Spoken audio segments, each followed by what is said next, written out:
Hello थ्रियन family, कैसे हो आप सब। आई होप कि आप सभी लोग बढ़िया हो गए। तो चलो वेलकम है आपका एक नए वीडियो पे, जहां हम जल्दी से जियान की फाइट को कंप्लीट करते हैं और ऑक्शन हाउस में पहुंचते हैं कि आखिरकार ऑक्शन हाउस में क्या होने वाला है। तो जैसा कि हम लोगों ने पिछले एपिसोड में देखा होता है कि जो जियोयान था उसकी फाइट लिन क्लेन के लीडर लिन जूहोंग के साथ हो रही होती है और जियान उसके साथ इक्वली फाइट कर रहा था स्ट्रेंथ एलिफेंट स्किल का यूज करके, जो देखकर सभी लोग काफी ज्यादा चौंक चुके थे। मैं पिछला एपिसोड आपको ज्यादा नहीं बता रहा, आप जाकर पिछला एपिसोड देख सकते हैं। तो चलो दबा कर लाइक शेयर और सब्सक्राइब मार दो। यह एपिसोड स्टार्ट होता है जस्ट वहीं से। इस टाइम पे जियोयान को इक्वली फाइट करता हुआ देखकर एल्केमिस्ट एसोसिएशन के एल्डर जोंग भी काफी ज्यादा शॉक हो जाते हैं, यहाँ तक कि एल्डर जू सोंग मिंग और लिन क्लेन के बाकी सारे मेंबर भी काफी ज्यादा शॉक होते हैं। इस टाइम पे लिंग जेहोंग भी काफी ज्यादा सीरियस होता है, क्योंकि उसने देखा था कि उसका पंच जैसे जॉन की एल्यूजनरी फिगर जो कि जॉन ने क्रिएट की थी उससे टकराया था तो उसे काफी बड़ा झटका लगा था। यहाँ तक कि इस एल्यूजनरी फिगर जो कि एलिफेंट स्ट्रेंथ स्किल होती है की पावर जोयान की फिजिकल पावर से भी काफी ज्यादा थी। इस टाइम पे जोयान और लिन जेहोंग एक दूसरे के सामने खड़े थे और एक दूसरे को ही देख रहे होते हैं।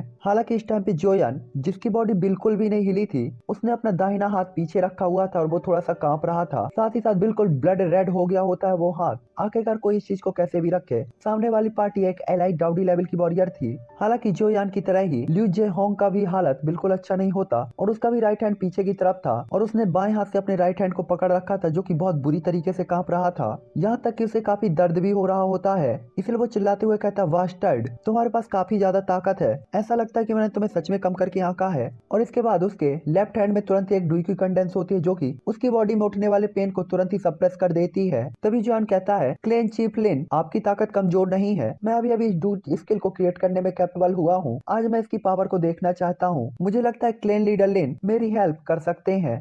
और इसके बाद अचानक ही जॉन के हाथ में भी उसकी डुई आ जाती है, जो कि उसके पेन को तुरंत ही रिजॉल्व कर देती है। ये सुनकर लिन जेहोंग तुरंत ही कहता है, लड़के से एक ही बघाड़ना बंद करो, ये मत सोचो कि तुम अपनी फिजिकल स्ट्रेंथ के साथ मेरे साथ फाइट कर सकते हो, आखिरकार मैं डाउडी लेवल का वॉरियर हूँ, तुम मुझे नहीं हरा सकते। हालांकि तभी उसे अपने आसपास जॉन की पावरफुल स्पिरिचुअल पावर फील होती है। लिन जेहोंग यहाँ पे कुछ कर नहीं सकता था, इसीलिए तुरंत ही काफी ज्यादा स्पीड के साथ जोयान की तरफ चार्ज होने लगता है और यहाँ से वहाँ से यहाँ होने लगता है। ये देखकर जॉन कहता है, स्पीड। आखिरकार जॉन के पास इसका एक्सट्रैक्शन स्टेप था और वो रैंक 3 का एल्केमिस्ट था, जिसकी स्पिरिचुअल पावर के आगे हर बारीक से बारीक चीज को ऑब्जर्व किया जा सकता था। और इसके बाद जॉन तुरंत ही एक पंच क्रिएट करता है और अपनी एल्यूजनरी फिगर को, जो कि उसने क्रिएट की थी, सामने की तरफ चार्ज करते हुए एक कोल्ड स्माइल पास करता है और जैसे ही उसके पास की जगह क्रैक होती है, जॉन तुरंत ही एक पंच शूट करता है, जो ऑब्जर्व करते ही जियान के सामने की एल्यूजनरी फिगर भी तुरंत ही पावरफुल पंच आगे की तरफ बढ़ा देती और ये इतना पावरफुल था कि डाउडी लेवल का वॉरियर भी इसे वीकली समझ नहीं सकता था, मतलब हल्के में नहीं ले सकता था। इस अनएक्सपेक्टेड चेंज को देखकर लिंग जियोंग तुरंत ही कहता है, क्या। हालांकि पंच पहले ही निकल चुका था तो उसके पास अब कोई भी ऑप्शन नहीं होता, क्योंकि वो डॉज कर नहीं सकता था, तो बस केवल इस पंच के साथ फाइट ही कर सकता था। इसीलिए लिन जियोंग तुरंत ही अपना एक स्पेयर क्रिएट करके जॉन की मुट्ठी की तरफ शूट कर देता है और कुछ कपल ऑफ सेकंड में दोनों ही चीजें एक दूसरे से टकरा कर एक दूसरे को सप्रेस करने लगती हैं। लिन जियोंग जैसे ही देखता है कि जोयान का पंच उसके स्पेयर को सप्रेस कर रहा है, तो वो तुरंत ही उसकी पावर को बढ़ाना स्टार्ट कर देता है। ये देखकर जॉन तुरंत ही एक कोल्ड स्माइल पास करता है और अपने पंच की पावर को भी बढ़ा देता है, जिसके कारण उसका जो स्पेयर होता है अजीब तरीके से मुड़ने लगता है। और ये देखकर सभी लोग चौंक जाते हैं कि जोयान का पंच इतना ज्यादा पावरफुल है कि डाउडी लेवल के वॉरियर के अटैक को भी रोक दिया। हालांकि लिन जियोंग को तभी फील होता है कि उसका भाला अचानक ही वीक होता जा रहा है और जॉन के पंच की पावर बढ़ती जा रही है, इसलिए वो बस अपने स्पेयर को छोड़ने ही वाला था कि तभी एक ब्लास्ट की आवाज के साथ वो स्पेयर पूरी तरीके से डिस्ट्रॉय हो जाता है और स्पेयर के टूटते ही लिन जियोंग तुरंत ही काफी दूर तक पीछे की तरफ चला जाता है। हालांकि वो कुछ सोच पाता कि तभी जॉन काफी ज्यादा स्पीड के साथ उसकी तरफ आना स्टार्ट कर देता है और जियोयान को आफ्टर में छोड़ते हुए अपनी तरफ आता देखकर लिन जेहोंग काफी ज्यादा सीरियस होता है और तुरंत ही अपना पंच जियोयान की तरफ शूट करता है और वो पंच जैसे ही जॉन से टकराता है तो वो होती है जॉन की एक आफ्टर इमेज और जॉन तुरंत ही कहता है, आप बहुत दूर जा रहे हो, मुझे ये मत बताओ कि आपके अंदर स्ट्रेंथ नहीं है। और इसके बाद इस आवाज के साथ एक जोरदार मुक्का सीधा ही उसकी चेस्ट पर पड़ता है और लिन जेहोंग कटी हुई पतंग की तरह पीछे की तरफ उड़ता हुआ जाता है। हालांकि जॉन अभी भी वेट नहीं करता और तुरंत ही लिन जेहोंग की तरफ उड़ जाता है और तुरंत ही एक धोबी पछाड़ देता है, जिसके कारण लिन जेहोंग की बॉडी एक बार फिर हवा में उड़ती हुई जाती है। इस बार तो जियोयान लिन जेहोंग के साथ फुटबॉल खेलने में बिजी हो गया था, यहाँ से वहाँ से यहाँ, दे लात पे दे लात कंटिन्यू मारे ही जा रहा होता है। और इसके बाद जॉन तुरंत ही उसे फटकारते हुए कहता है, कल का मामला आपके बेटे और उस लड़की की गलती थी, फिर भी आप मुझे ढूंढने आए और मुझसे माफी मंगवाने के लिए धमकाना चाहते थे, ये आपकी ही गलती है, इसीलिए आपको मुझे दोष नहीं देना चाहिए, आप ही थे जिसने लड़ाई शुरू की। मैंने तो आपसे पहले ही कहा था कि मैं परेशानी पैदा नहीं करना चाहता, लेकिन आप काफी ज्यादा दबंग बन रहे थे सिर्फ इसलिए क्योंकि आप डाउडी हैं। तो ये बिल्कुल भी मत सोचिए कि आप डाउडी लेवल पर पहुंचने के बाद अनकंट्रोल हो सकते हैं और किसी के ऊपर भी अपनी पावर की धौंस जमा सकते हैं। जरूरी नहीं कि आपको हराने के लिए आपसे ज्यादा पावरफुल होना जरूरी हो। और इतना कहने के बाद जोयान तुरंत ही एक किक उसके पेट पे मारता है और लिन जेहोंग को उड़ता हुआ भेजता है और अपनी जगह पर खड़ा रह जाता है। जोयान की लाश से लिन जेहोंग काफी दूर तक उड़ता हुआ जाता है, जिसके बाद लिन जेहोंग के क्लैंग मेंबर अपने लीडर को पकड़ते हैं और उसकी बॉडी में बड़े बड़े चोटों के घाव देखकर काफी ज्यादा नाराज और एम्बेरस भी हो जाते हैं। हालांकि उन सभी को पता था कि वो जोयान के लिए मैच नहीं है, इसीलिए वो कुछ कर भी नहीं सकते थे। हालांकि उन्हें अच्छे से पता था कि जोयान ने जैसा कहा था वैसा ही हुआ है। इस सब की शुरुआत उन्हीं लोगों ने की थी और ये उनकी ही गलती थी। हालांकि तभी जू सैंगमिंग जोयान को कोल्ड नजरों से देखते हुए काफी ज्यादा नाराज होते हुए कहता है और इसके बाद कहता है, ब्रदर ओल्ड मैं एल्केमिस्ट अलायंस का मेंबर हूँ और तुम। हालांकि वो अपनी बात पूरी कर ही पाता कि तभी जोयान कहता है, नॉइसी, तुम कितना हल्ला करते हो, और तुरंत ही उसके सामने पहुंच जाता है। इस टाइम पे जुआन सिटी के ऊपर की यह लड़ाई लिन क्लेन और जू सैंगमिंग की हार के बाद खत्म हो जाती है, जिसके बाद कुछ टाइम के अंदर ही ये माहौल भी धीरे धीरे शांत हो जाता है और यहाँ पे काफी सारे एक्सपर्ट लेवल के वॉरियर यहाँ आ रहे होते हैं, क्योंकि इन सभी को ऑक्शन हाउस के बारे में टेंशन थी। हालांकि आज सुबह हुई घटना के कारण सभी जगह इसी चीज की न्यूज थी और माहौल काफी ज्यादा गर्मा गर्म हो गया होता है। लेकिन ऑक्शन हाउस के कारण सभी लोगों ने इस चीज को पूरी तरीके से भूला दिया था और इस टाइम पे सभी लोग सिर्फ एक ही चीज के लिए एक्साइटेड थे, वो थी ऑक्शन हाउस के अंदर की चीजें।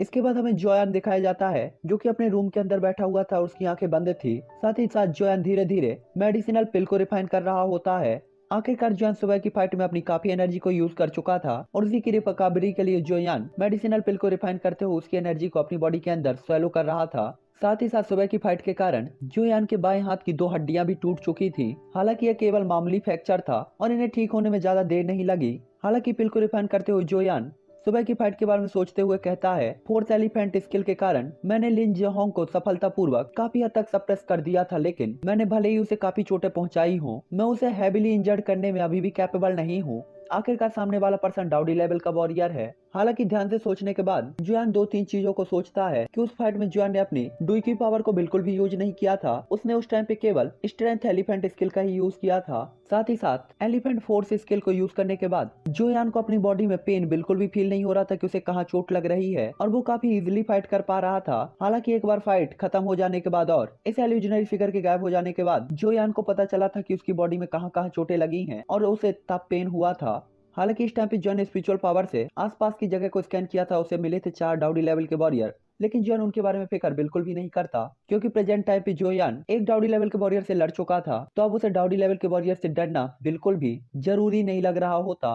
और तुरंत ही जोयान फोर्थ एलिफेंट स्किल को एक्टिवेट कर लेता है और एल्यूजनरी फिगर जोयान के हाथ में आ जाती है, जिसके कारण जोयान को फील होता है कि उसकी फिजिकल स्ट्रेंथ कई गुना ज्यादा बढ़ चुकी है। हालांकि जोयान की पावर तो बढ़ी थी, लेकिन फोर्थ एलिफेंट स्किल की कुछ खामियां भी सामने आई थी, जिसमें से एक सबसे बड़ी गलती ये थी कि ये काफी पावरफुल फिजिकल स्ट्रेंथ को तो शो करके दिखाता है, लेकिन इसमें डिफेंस एबिलिटी बिल्कुल भी नहीं थी। साथ ही साथ दर्द का एहसास नहीं होता, तो अगर फाइट के अंदर हैविली इंजर्ड हो गए तो लड़ाई के बाद भी आप हैविली इंजर्ड हो जाएंगे और आपको पता भी नहीं चलेगा।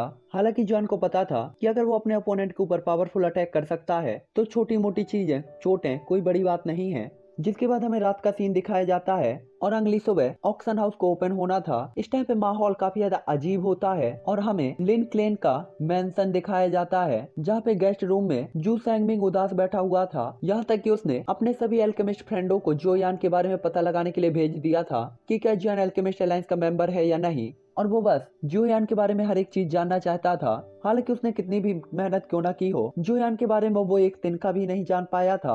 और यही सब सोचकर वो तुरंत ही गुस्से में अपना हाथ टेबल पर पटक देता है और टेबल तुरंत ही डिस्ट्रॉय हो जाती है। और इसके बाद तुरंत ही कहता है, डैम इट, अगर मुझे उसके बारे में जानकारी नहीं मिली तो क्या फायदा। वो बच्चा इतनी कम उम्र में टीयर 3 का एल्केमिस्ट कैसे बन सकता है, उसके अचीवमेंट मुझसे ज्यादा कैसे हो सकते हैं। भले ही मैं उसके बारे में पता भी कर लूं, फिर भी मैं वही हूँ, मैं उसका सिर का बाल भी नहीं उखाड़ सकता।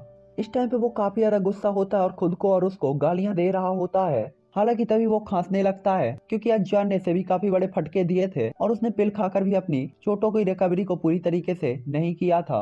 हालांकि तभी दरवाजे में रेड कलर की एक कपड़े पहने हुए लड़की दिखती है। आज ये रो नहीं रही होती और काफी ज्यादा इमोशनल दिखाई दे रही थी। हर कोई जानता था कि ये हाफ मार्शल एम्पर लेवल की वॉरियर है, लेकिन कभी किसी ने इसे हर्ट करने की हिम्मत नहीं की थी। तभी दरवाजा खुलने की आवाज आती है और अचानक ही सिसकते हुए अपने ग्रैंडफादर को देखती है और उसकी लाल आंखों से तुरंत ही आंसू बहने लगते हैं। ये देखकर उसके ग्रैंडफादर तुरंत ही कहती है, तुम केवल रोना जानते हो। अगर तुम सिर्फ रोना चाहती थी तो तुमने मुझे हमला करने के लिए क्यों कहा, और उसे थोड़ा सा डांटते हैं। जिसके बाद वो लड़की तुरंत ही शांत हो जाती है। दूसरी तरफ लिन जे होंग और उसका बेटा हॉल में बैठे थे और वो दोनों भी काफी ज्यादा उदास होते हैं। जहाँ लिन रेन तुरंत ही कहता है, फादर अब हमें क्या करना चाहिए। हर कोई जानता है कि जुआन सिटी हमारे लेन फैमिली का क्षेत्र है और जबकि हमें हमारे ही घर में घुसकर पीटा गया है, तो अगर हम उसे वापस नहीं लौटाते तो हर कोई हमारी लेन फैमिली का मजाक उड़ाएगा। ये सुनकर लिंग जू होंग तुरंत ही कहता है, मैं उससे अभी या बाद में जरूर इसका बदला ले लूंगा, लेकिन सबसे पहले इम्पोर्टेंट ऑक्शन हाउस है। मैं उस लड़के को इतनी आसानी से तो नहीं जाने दूंगा। हमें प्रेजेंट टाइम पे केवल दोनों बड़ी फैमिली के लोगों के बारे में सोचना चाहिए। ये सुनकर लिन रॉन तुरंत ही कहता है, वे यहाँ पर हैं।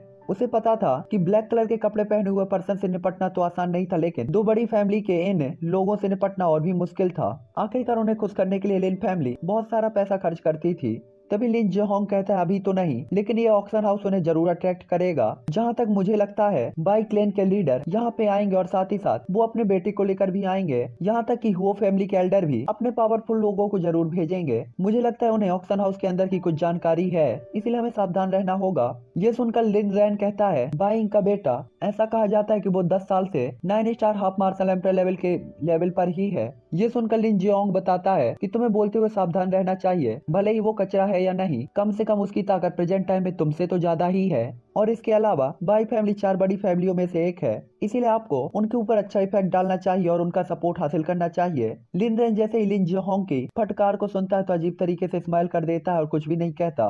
जिसके बाद लिन जियोंग भी मॉर्निंग की फाइट को याद करने लगता है और इसके बाद अपने दिल में कहता है, बच्चे बेहतर होगा कि तुम मेरे हाथ पे ना पड़ो।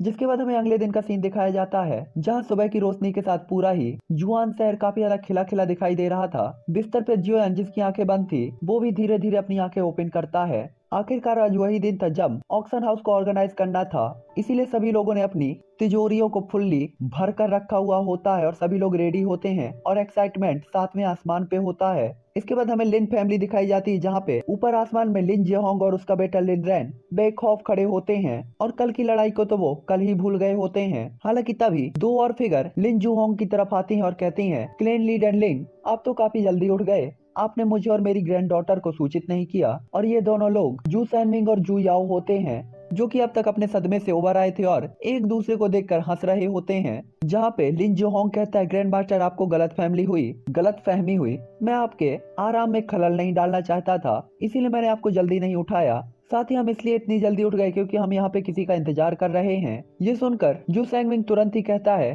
क्या मैं जान सकता हूँ कि क्लेन लीडर किसका इंतजार कर रहे हैं। तभी लिन जोहोंग कहता है, हाँ हाँ, वो लोग आ गए। और इसके बाद तुरंत ही अपने सामने व्हाइट कलर की फिगर को देखता है, जो कि क्लेन लीडर बाई होते हैं। इसीलिए वो तुरंत ही कहता है, क्लेन लीडर बाई, मैं बस आपका ही इंतजार कर रहा था। और इसके बाद तुरंत ही अपने हाथ जोड़कर उन्हें ग्रीट करता है। इस टाइम पे जू सैंगमिंग भी उन्हें देखकर काफी ज्यादा चौंक जाता है, क्योंकि उसे पता था सामने वाला पर्सन बाइंग और उसका बेटा बाई जान है। लिन जियोंग की हटती हुई नजरों को देखकर बाइंग तुरंत ही स्माइल करता है और उसे अपने दिल में अच्छी तरीके से पता था कि भले ही लिन क्लेन बरसों से बाई और हुओ क्लेन के अंदर काम कर रहा है, लेकिन इनके दिल के विचार कैसे है उसे अच्छी तरीके से पता था। हालांकि इस टाइम पे लिन जियोंग एक बार फिर से बाइंग और उसके बेटे के सामने ग्रीट करते हैं। उन्हें अच्छी तरीके से पता था कि प्रेजेंट टाइम पे आधा जुआन शहर बाई क्लेन के ही कंट्रोल में है और उनकी पावर अभी भी बाई क्लेन से ज्यादा बिल्कुल भी नहीं है। तभी बाइंग कहता है, हाँ हाँ क्लेन लीडर लिन, हमें पिछली बार मिले हुए कुछ साल हो गए हैं, आपकी ताकत कुछ ज्यादा ही मजबूत हो गई है। बाइंग की बात को सुनकर लिन जियोंग तुरंत ही स्माइल करता है और इसके बाद कहता है, ये तो बस छोटा सा सुधार है, भला मेरा कंपैरिजन क्लेन लीडर बाई से कैसे किया जा सकता है। मैं आपकी पावर को देखने में असमर्थ हूँ। यहाँ पे लिन रैन भी भाईजान को ही देख रहा होता है और वो काफी ज्यादा डिसरिस्पेक्टेड वे में उसके बारे में बस यही सोच रहा होता है कि अगर भाईजान की जगह वो होता तो इतने सालों के अंदर तो वो डाउडी लेवल तक कब का पहुंच चुका होता। इस टाइम पे उसकी आंखों में भाईजान कचरे का एक टुकड़ा होता है। हालांकि उसे भाईजान की ओरिजिनल पावर कैसे पता हो सकती थी। हालांकि तभी लिन जोंग कहता है, हाँ मुझे लगता है कि ये यंग मास्टर भाईजान होने चाहिए। मैंने लंबे समय से सुना था कि यंग मास्टर की उम्र काफी कम है, लेकिन आप इतनी कम उम्र के अंदर ही 9 star half martial emperor level के वॉरियर बन चुके हैं और ऐसा लगता है कि कुछ ही टाइम के अंदर आप डाउडी लेवल में भी कदम रख लेंगे। हालांकि अभी अभी लिन जोंग ने इतना कहा ही था कि तभी अचानक आवाज आती है कि ये तो एक यंग नायक है ही जिसकी पावर 10 साल से एक ही लेवल पर अटकी हुई है, भला इसे टैलेंटेड कैसे माना जा सकता है। जिस तरह मैं देखता हूँ मुझे लगता है कि इसकी पावर जीवन भर इसी लेवल पर रुकी रह जाएगी। ये वॉइस सुनते ही सभी लोग इस वॉइस की डायरेक्शन पे देखते हैं तो उन्हें दो ब्लैक कलर की फिगर दिखाई देती हैं जो कि उसी तरफ उड़ती हुई आ रही थी, जिसमें एक ओल्ड मैन होता और दूसरा जवान, जो देखकर वो लोग तुरंत ही समझ जाते हैं कि ये हुओ यूनिंग और हुओ टिन है। तो आखिरकार हुओ क्लेन भी आ गया होता है। तभी भाई काफी ज्यादा शौक होते हुए कहता है, हुओ टिंग, ये काफी ज्यादा अनएक्सपेक्टेड है कि हुओ क्लेन ने इस बार उसकी रक्षा के लिए हुओ यूनिंग को भेजा है। इस टाइम पे बाइंग काफी यार सीरियस दिखाई दे रहा होता क्योंकि उसे पता था हुओ टिंग जो कि प्रेजेंट टाइम पे हुओ क्लेन का यंग मास्टर था और हुओ तियान का बड़ा भाई था और हुओ टिंग की पावर प्रेजेंट टाइम पे 2 स्टार डाउडी लेवल पर पहुंच चुकी होती है और हुओ यूनिंग की पावर एडवांस 3 स्टार डाउडी लेवल पर पहुंच चुकी होती है जो कि बाइंग से थोड़ी ही ज्यादा पावरफुल थी। हालांकि जबकि जुआन सिटी के ऊपर ये सीन चल रहा होता है तो सराया के अंदर जोयान ने भी पहले ही इन सभी चीजों को फील कर लिया था क्योंकि जुआन की स्पिरिचुअल पावर चारों तरफ फैली हुई थी। इसलिए जोयान अपनी कसकर बंद आंखों को धीरे धीरे ओपन करता और काफी ज्यादा सीरियस दिखाई दे रहा था। जोयान ने कभी भी नहीं सोचा था कि यहाँ पे 2-3 स्टार डाउडी लेवल के वॉरियर दिखाई देंगे। हालांकि ये बाइंग था ये तो ठीक था, लेकिन हुओ यूनिंग नाम का ये ओल्ड मैन जो कि एडवांस 3 स्टार डाउडी लेवल का वॉरियर था, ये उसके लिए खतरनाक हो सकता था। इस टाइम पे लिन जोंग उन्हें देखकर तुरंत स्माइल करते हुए कहता है, तो थर्ड एल्डर आप यहाँ पर आ ही गए, और इसके बाद तुरंत ही उन्हें ग्रीट करता है। इस टाइम पे लिन जेहोंग जिस थर्ड एल्डर की बात कर रहा होता है वो हुओ टेंग था सॉरी, जो कि हुओ क्लेन का थर्ड एल्डर था और हुओ क्लेन में उसकी पोजीशन भी काफी ज्यादा अच्छी थी और कोई भी उसे नीचे दिखाने की हिम्मत बिल्कुल भी नहीं करता था।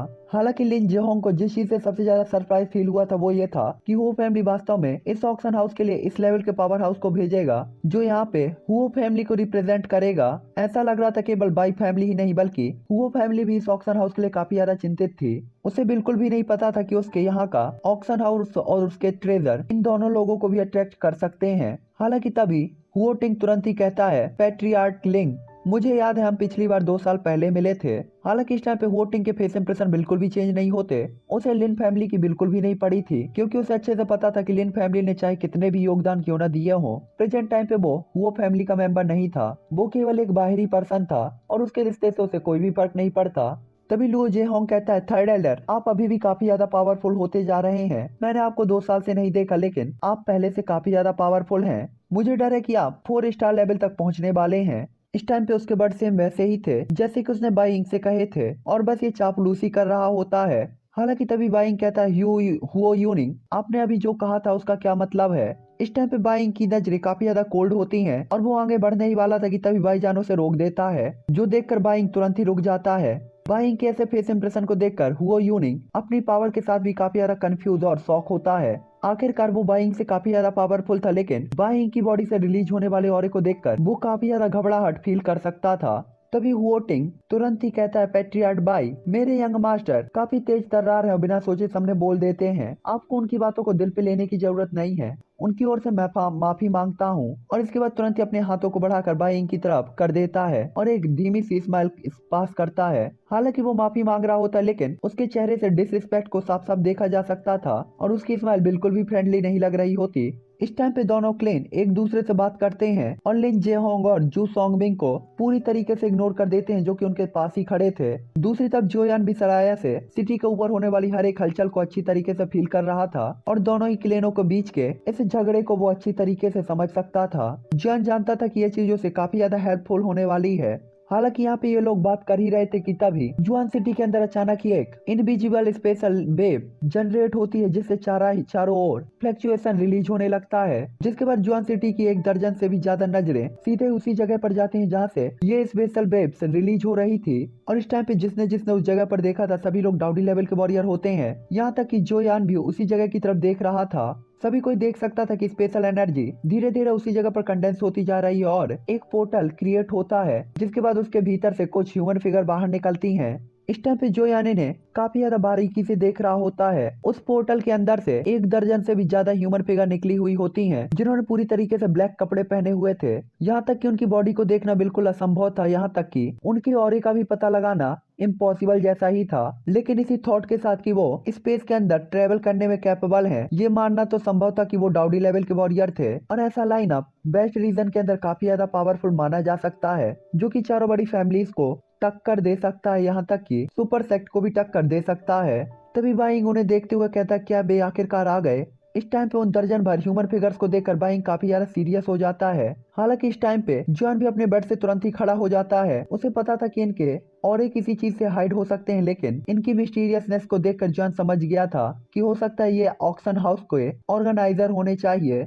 इस टाइम पे जॉन अपनी स्पिरिचुअल पावर की हेल्प से उनके बारे में कुछ भी जानने की कोशिश कर रहा होता है, लेकिन वो चाहे कितनी भी कोशिश क्यों ना कर ले, उनके ऊपर से कुछ भी देख नहीं पा रहा होता। जोयान ने सिर्फ इतना ही देखा था कि उनके ब्लैक कलर के कपड़े के कॉलर के ऊपर अजीब और गरीब गोल्डन कलर की लाइनें बनी हुई हैं, जो कि किसी फॉर्मेशन की तरह ही लग रही है और वही उनकी ऑरे को छिपा रही होती है। हालांकि तभी जॉन देखता है कि उस क्लेन को जो लीड कर रहा होता है, वो लीडर तुरंत ही अपने हाथ को फ्लिप करता है और उसके हाथ में एक गोल्डन जेट दिखाई देती है, जिसमें कुछ अजीब तरीके के सिंबल्स को उकेरा गया था। ये देखकर जॉन थोड़ा सा सरप्राइज होता है, क्योंकि सामने वाले पर्सन ने एक फॉर्मेशन प्लेट निकाली थी। इस टाइम पे जॉन शहर में जो भी लोग उन्हें देख रहे होते हैं काफी ज्यादा एक्साइटेड हो गए थे। साथ ही सबकी नजरें इस टाइम पे लीडर के हाथ की ओर से जेड प्लेट में होती है, जिसमें अजीबोगरीब प्रिंट बने हुए थे। और उस प्लेट को एक्टिवेट करने के लिए वो तुरंत ही हवा में रख देते हैं। ये देखकर सभी लोग कहते हैं आखिरकार ये स्टार्ट होने वाला है। तभी झोटिंग कहता है, वोटिंग, मैंने इनके द्वारा ऑर्गेनाइज किए गए ऑक्शन हाउस को कभी देखा नहीं है, लेकिन इनके बारे में मैंने काफी कुछ सुना है। आखिरकार इस बार मुझे एक मौका मिलने वाला है। इस टाइम पे वोटिंग के साथ ही साथ बाइंग और बाकी लोग भी काफी ज्यादा एक्साइटेड थे और सभी लोग अपने अपने अंदाज लगा रहे थे कि आखिरकार आगे क्या होने वाला है। इस टाइम पे जोयान भी काफी मिस्टीरियस तरीके से इन्हीं लोगों को देख रहा था। कोई भी देख सकता था कि इस टाइम पे ये अजीब और गरीब फॉर्मेशन क्रिएट कर रहे थे और इन सभी की बॉडी से काफी सारी स्पिरिचुअल पावर तुरंत ही निकलकर उस फॉर्मेशन प्लेट में जाने लगती है और वो फॉर्मेशन प्लेट गोल्डन लाइट को प्रोड्यूस करने लगती है। ये देखकर जॉन तुरंत ही कहता है, लोगों का ये ग्रुप वास्तव में वे सभी इस फॉर्मेशन के ऑनर है। इस टाइम पे जॉन काफी ज्यादा हैरान होता है, क्योंकि उसे पता चल गया था कि ये सभी लोग एरे मास्टर होने चाहिए, यानी कि फॉर्मेशन मास्टर, जिसका मतलब था कि इन सभी की स्पिरिचुअल पावर रैंक 3 तक पहुंच चुकी है। इसके बाद जॉन जैसे ये सोचता है टियर 3 के एरे मास्टर, तो इसका सिंपल सा ही मतलब था कि उनकी स्पिरिचुअल पावर जोयान से बिल्कुल भी कम नहीं हो सकती, ये जोयान से ज्यादा ही हो सकती है। जिसके बाद जॉन समझ जाता है कि यह टीम सच में काफी ज्यादा पावरफुल होने वाली है। आखिरकार एक डाउडी लेवल का वॉरियर और एक रैंक 3 का फॉर्मेशन मास्टर, ये एक ऐसा कॉम्बिनेशन है जो कि पूरे ही बेस्ट रीजन में ढूंढने पर भी बहुत कम मिलेगा। और भले ही यहाँ पे 4 सुपर सेट ही क्यों ना हो, कोई भी इनके साथ दुश्मनी लेने की हिम्मत बिल्कुल भी नहीं कर सकता। हालांकि जॉन को यहाँ अपने दिल में झटका लगा हुआ था कि तभी उन सभी लोगों के सामने की वो फॉर्मेशन प्लेट अचानक ही हिलने लगती है और इसके बाद अचानक ही साइन करते हुए बिल्कुल सूरज की तरह दिखाई देने लगती है। इस टाइम पे हर कोई देख सकता था कि इस फॉर्मेशन प्लेट से एनर्जी पिलर्स निकल रहे हैं, जो कि धीरे धीरे एक जगह पर इकट्ठा होते जा रहे हैं और साथ ही साथ काफी सारे स्पिरिचुअल फ्लैक्चुएशन भी आसपास हो रहे होते हैं, जिसके कुछ ही सेकंड बाद ये सभी चीजें इकट्ठा होकर आखिरकार एक स्पेस टनल को क्रिएट कर देती हैं और आसपास के एनर्जी पिलर इस स्पेस टनल के अंदर एनर्जी डाल रहे होते हैं। इस टाइम पे जॉन जैसे देखता है तो तुरंत ही कहता है ये है एक स्पेशल टनल। इस टाइम पे जोयान काफी ज्यादा हैरान होता है। इस टाइम पे जॉन इस चीज से काफी ज्यादा सरप्राइज था कि वो लोग वास्तव में इतने कम टाइम के अंदर एक स्पेशल टनल को क्रिएट करने में कैपेबल हैं। हालांकि तभी जोयान उन काफी सारे एनर्जी पिलर्स के ऊपर एक चमकती हुई रॉक को देख सकता था और उसे देखते ही जॉन को तुरंत ये अंदाजा लग जाता है कि यह स्पिरिट स्टोन है, जो कि इस फॉर्मेशन को पावर दे रहा है। हालांकि तभी आवाज आती है, वे लोग अपना सिर छिपा रहे हैं, साथ ही साथ काफी ज्यादा मिस्टीरियस होने का नाटक कर रहे हैं। इतने समय के बाद मुझे लग रहा है कि ये ऑक्शन हाउस वास्तव में जुआन सिटी के अंदर नहीं है, वे हमें आज जानबूझकर बेवकूफ बना रहे हैं और ये बात हुओ यूनिंग की होती है, जो कि उन लोगों को स्पेस टनल को क्रिएट करते हुए देखकर थोड़ा सा नाराज दिखाई दे रहा था, क्योंकि वो से यहाँ पे इंतजार करना पड़ रहा था। हुओ यूनी की बात को सुनकर हुओ टिंग के फेस इंप्रेशन तुरंत ही बदल जाते हैं और वो तुरंत ही उनके हाथ को पकड़ लेता है, जिसका मतलब था कि वो बाद वाले को बोलने से रोकना चाहता था। ये देखकर हुओ यूनिंग भी दंग रह जाता और इसके बाद कुछ और नहीं कहता। ये देखकर हुओ टिंग तुरंत ही उन सभी लोगों को देखता है। जब उसने देखा कि उन लोगों ने हुओ यूनिंग के ऊपर ध्यान नहीं दिया, तो तभी जाकर वो रिलैक्स फील करता है। आखिरकार हुओ यूनिंग को ये नहीं पता था कि वो लोग कितने ज्यादा खतरनाक हैं, लेकिन हुओ टिंग को ये पूरी तरीके से पता था। कि 4 सुपर सेक्ट भी उन्हें हल्के में लेने की हिम्मत बिल्कुल भी नहीं करेंगे, फिर तो उनकी बात ही कहने की दूर थी। जिसके बाद हुओ ट्रेंग तुरंत ही समझाता है कि योनिंग, फ्यूचर में तुम्हें एक्स्ट्रा अलर्ट रहना चाहिए। यहाँ तक कि सेक्ट लीडर भी इन्हें भड़काने की हिम्मत नहीं करेंगे, तो हमें उनके साथ दुश्मनी को जोखिम में नहीं लेना चाहिए। वो टिंग जैसे ही सेक मास्टर का नाम लेते हैं, वो यूनिंग के फेस इंप्रेशन तुरंत ही बदल जाते हैं और इसके बाद वो काफी ज्यादा सीरियस तरीके से अपने सामने के पर्सन को देखने लगता है कि आखिरकार वो ऐसे कौन लोग हैं जिसे स्काई स्वॉर्ड सेक्ट भी भड़काने की हिम्मत नहीं करेगा। तभी होटिंग कहता है, सरप्राइज होने की कोई जरूरत नहीं है, आपने जो देखा है उससे ज्यादा बड़ा है पश्चिमी क्षेत्र और यहाँ पे काफी सारे हिडन लोग भी हैं और कई सारे पावरफुल एक्सपर्ट और एल्डर्स भी हैं जो कि हमेशा ये एकांत में रहते हैं। हालांकि हमारे 4 सुपर सेक्ट वेस्ट रीजन के अंदर काफी ज्यादा पावरफुल माने जा सकते हैं, लेकिन काफी सारे हिडन सेक्ट भी हैं जैसे कि हिडन क्लाउड पवेलियन और सम अदर। वोटिंग की बात को सुनकर वो यूनिक तुरंत ही चुप हो जाता है। तभी बाईजान भी बाइंग की तरफ देखते हुए कहता है, फादर ये क्या है, और इसके बाद स्पेस टनल की तरफ इशारा करता है। आखिरकार उसने इस तरीके के ऑक्शन हाउस के बारे में कभी भी नहीं सुना था। ये देखकर उसे ऐसा लग रहा था कि जैसे उसे ऑक्शन हाउस के लिए कहीं और जाना होगा। तभी बाइंग स्माइल करते हुए कहता है, क्या तुमने स्पेशल ऑक्शंस के बारे में सुना है। इस टाइम पे बाइंग काफी ज्यादा पोलाइटली अपने बेटे से बात कर रहा था। बाइंग की बात को सुनकर भाईजान भी थोड़ा सा स्माइल करते हुए उनसे कहता है, तो ये स्पेशल ऑक्शन हाउस है, मैंने लंबे समय से इसके बारे में सुना है। ऑक्शन हाउस के दौरान ऑक्शन हाउस की चीजों में लड़ने से रोकने के लिए ऑक्शन हाउस को वॉइड के अंदर क्रिएट किया जाता है। साथ ही मैंने ये भी सुना है कि इस ऑक्शन हाउस के अंदर बेची जाने वाली चीजें काफी ज्यादा एक्सपेंसिव होती हैं, लेकिन आज तक इस ऑक्शन हाउस के अंदर कोई भी एक्सीडेंट या दुर्घटना नहीं हुई है। भाईजान की बात को सुनकर बाइंग तुरंत ही सिर हिला देता है और इसके बाद दोनों लोग काफी ज्यादा सीरियस होकर सामने वाले पर्सन को देखने लगते हैं। जैसा कि भाईजान ने कहा था कि स्पेशल ऑक्शन हाउस के लिए ऑक्शन हाउस को वॉइड में क्रिएट किया जाएगा और यहाँ पे एक एनर्जी बैरियर भी होगा, जिसके कारण कोई भी यहाँ पे फोर्सफुली इंटर नहीं हो सकता, न ही जबरदस्ती बाहर निकल सकता है। अगर कोई फोर्सफुली इंटर होने की या बाहर निकलने की कोशिश करता है तो उसकी लाइफ और डेथ के बारे में बताना इम्पॉसिबल जैसी बात है। आखिरकार स्पिरिचुअल स्पेशल वर्ल्ड के अंदर ट्रेवल करने से पहले डाउडी लेवल के वॉरियर को भी 100 बार सोचना पड़ता है। आखिरकार स्पेशल ऑक्शन हाउस के अंदर जाने के लिए स्पेशल चैनल का यूज करके ही उसके अंदर जाया जाता है और इसे केवल ऑक्शन हाउस के ओनर के द्वारा ही कंट्रोल किया जाता है। इसीलिए ऑक्शन हाउस के अंदर इंटर होने वाले सभी लोग कुछ शक भरी नजरों से एक दूसरे को देखते हैं। आखिरकार इस ऑक्शन हाउस के अंदर अगर कुछ भी होता है तो इसमें उनकी ही जान जाने वाली थी और उनका ही नुकसान होना था। इस टाइम पे जॉन भी काफी ज्यादा चौंक के रह जाता है जब वो स्पेशल चैनल के बारे में सुनता है। मैं आप लोगों को समझा देता हूँ स्पेशल चैनल क्या है। थॉर रैग्नारॉक देखी होगी आप लोगों ने, तो वहाँ पे एक ब्रिज होता है जो कि आपको एक अलग ही वर्ल्ड पे ले जाता है और उसे हायमडाल कंट्रोल करता है। वही ओपन कर सकता है, वही बंद कर सकता है। तो ये चैनल सेम उसी तरीके से काम करता है, एक ब्रिज की तरह, जिसे ऑक्शन हाउस या कि उसका ओनर कंट्रोल करता है। और जैसे कि एसगार्ड एक अलग जगह पर बसा हुआ है, वैसे ये ऑक्शन हाउस एक अलग जगह पर क्रिएट होगा जहाँ पे ये चैनल आप लोगों को लेकर जाएगा ऑक्शन हाउस के लिए। और यहाँ पे बिना ऑक्शन हाउस के ओनर की इजाजत के ना कोई अंदर जा सकता है ना कोई बाहर आ सकता है। जैसे बिना हायमडाल की मर्जी के कोई अंदर और बाहर नहीं जा सकता। मुझे लगता है इस एग्जाम्पल से आप लोग समझ गए होंगे। जिसे समझ में नहीं आया थॉर द रैग्नारॉक जाकर देख लो या कि फिर कमेंट कर देना। इस टाइम पे जोयान भी अपनी सिक्योरिटी को लेकर काफी ज्यादा परेशान रहता है, लेकिन तभी आवाज आती है, हर कोई सुरक्षा के लिए हमारा ऑक्शन हाउस वॉइड में क्रिएट किया गया है और ये स्पेशल चैनल जो कि मेरे पीछे है सीधा ही ऑक्शन हाउस से जुड़ता है। जब तक कि कोई इस चैनल के अंदर से गुजरता है स्पेशल ऑक्शन हाउस तक पहुंचने में कैपेबल होगा जहां ऑक्शन हाउस को स्टार्ट किया जाना है। जोन शहर में जैसे ये आवाज सुनती गूंजती है, सभी लोग काफी ज्यादा एक्साइटेड तरीके से उस चैनल को देखने लगते हैं और इसके बाद सभी लोग काफी ज्यादा स्पीड के साथ उस चैनल की तरफ उड़कर आने लगते हैं।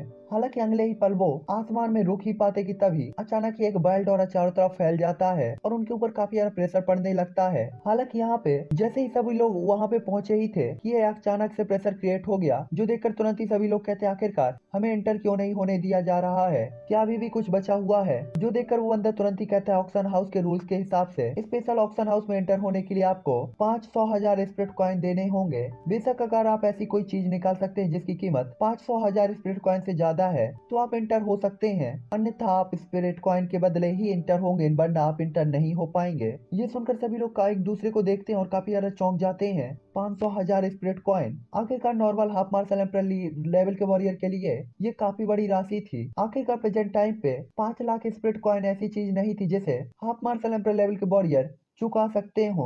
आखिरकार वो इतने सारे सिक्के बाहर ही सौंप देंगे तो फिर ऑक्शन हाउस के अंदर क्या ही चीजें वो ले पाएंगे। हालांकि दूसरे शब्दों में ये केवल एक शर्त थी जिसके कारण ऑक्शन हाउस के अंदर ज्यादा भीड़ ना जोड़े और केवल क्वालिटी के लोग ही अंदर जा पाए। इस टाइम पे जोयान जो कि सराय के अंदर होता है वो भी थोड़ा सा हैरान होता है, आखिरकार 5 लाख स्प्लिट कॉइन कोई नॉर्मल कीमत तो बिल्कुल भी नहीं थी। हालांकि ये पास्ट की बात होती तो जोयान सोच भी सकता था, लेकिन एशियन डेसोलेट टॉम से स्पिरिट स्टोन को उठाने के बाद जोयान के पास इनकी काफी सारी मात्रा थी और 5 लाख इस बिटकॉइन ये तो कुछ भी नहीं थे। तो चलो गाइस, ये एपिसोड मैं यहीं पर एंड करता हूँ। मैं आपसे मिलूंगा नेक्स्ट एपिसोड पे। तो चैनल को लाइक शेयर और सब्सक्राइब मार देना। नेक्स्ट एपिसोड में हम लोग ट्राई करेंगे कि जो ये ऑक्शन हाउस है उसे पूरा का पूरा ही कंप्लीट कर ले। बट अगर पूरा कंप्लीट नहीं कर पाते हैं तो कम से कम ट्राई करेंगे कि 50 to 80% तो कंप्लीट कर ही ले। तो ओके, तो मैं मिलता हूँ आपसे नेक्स्ट एपिसोड पे। इस एपिसोड को यहीं एंड करते हैं और आप लोग वेट करिएगा।